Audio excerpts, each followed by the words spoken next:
Hey, so here's an example of how to do Poiseuille flow with our new generalized boundary conditions. So basically, to make new boundary conditions, we just set the boundary conditions indicator when we create a simulator. Here I'm doing x and y as periodic, and then I'm setting the top and bottom velocities to 0. And then periodic on those.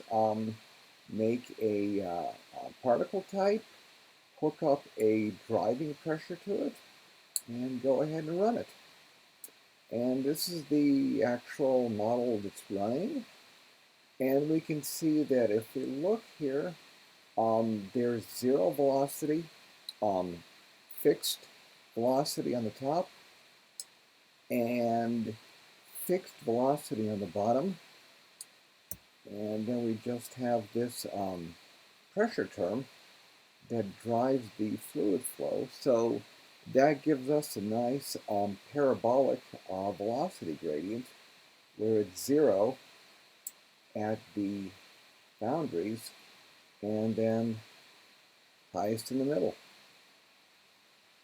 And this is, I believe, 64,000 particles here.